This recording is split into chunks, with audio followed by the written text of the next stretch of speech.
Bonjour à tous, bienvenue sur la chaîne. Aujourd'hui je vous présente un objet un peu particulier. Ce n'est pas un gadget, ce n'est bien entendu pas un produit commercial.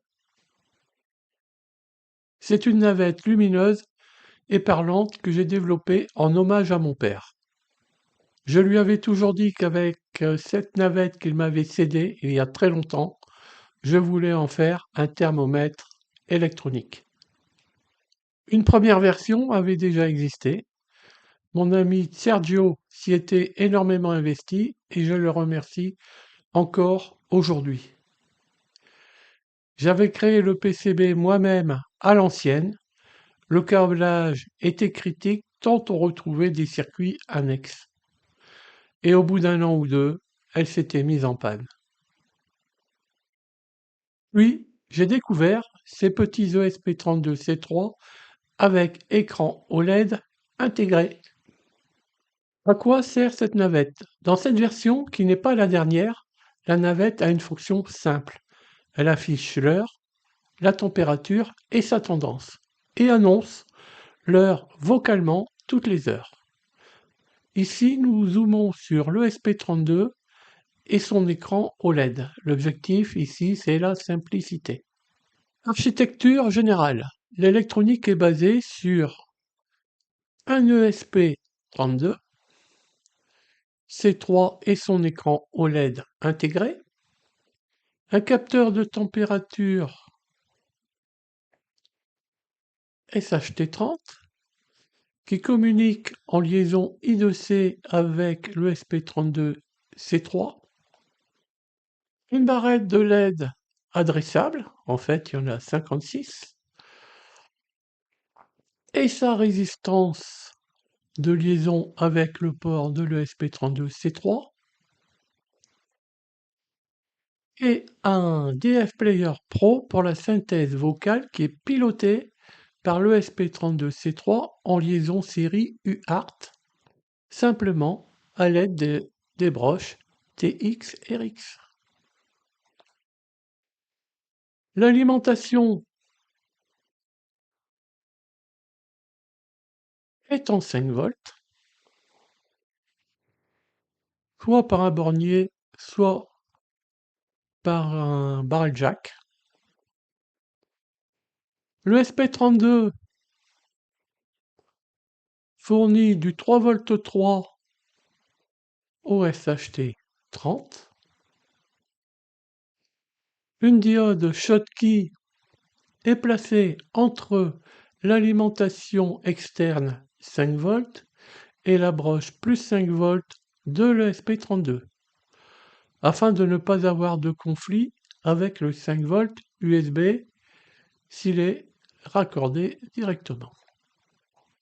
Une attention particulière, mais là c'est plutôt au niveau du PCB, est portée au rail d'alimentation des LED adressables WS2812B afin d'avoir une alimentation constante entre la première et la dernière LED. J'ai prévu, conformément à mon habitude, différents connecteurs sur des ports inutilisés pour des évolutions futures. Le détail est expliqué dans le guide que vous pouvez retrouver dans le GitHub de ce projet.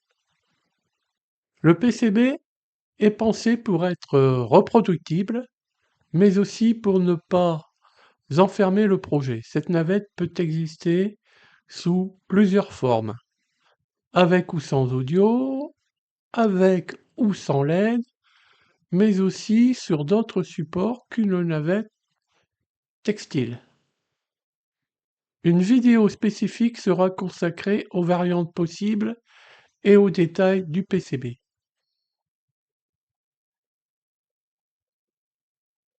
Le code. Je ne prétends pas que c'est la seule bonne méthode de coder, mais c'est celle qui me permet de garder le contrôle. Chaque fonction fait une seule chose. J'ai adopté une méthode step by step. On ajoute une fonctionnalité, on la valide, puis seulement on passe à la suivante. J'ai essayé aussi de commenter au maximum le code, hein, comme vous pouvez le voir ici. Donc surtout, n'hésitez pas à me faire remonter vos commentaires si nécessaire. L'interface utilisateur. L'interface repose sur 3 boutons. L'utilisateur peut entrer ses identifiants Wi-Fi directement, sans PC, sans application, sans smartphone. Un appui long sur OK, bien visible, évite toute erreur. Une fois configuré, on n'y touche plus. Cette méthode est à garder en mémoire pour de futurs projets connectés.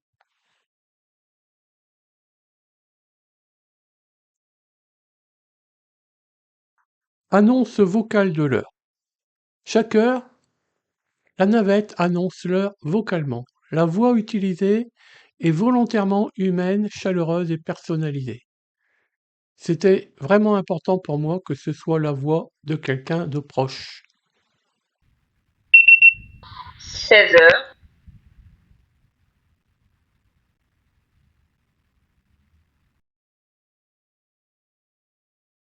Ce que ne fait pas cette version. Cette version ne fait pas, je veux dire, ne fait pas encore, les événements saisonniers, les animations complexes, les effets festifs. Et c'est volontaire. Chaque chose en son temps. La suite, eh bien, les prochaines vidéos aborderont les événements comme Noël et le Nouvel An, les animations lumineuses dédiées, ma méthode de soudure DWS 2812B et les différentes variantes possibles de la navette. Cette navette, ce n'est pas juste de l'électronique, c'est aussi une promesse tenue. Merci de m'avoir écouté et à très bientôt pour de nouvelles vidéos.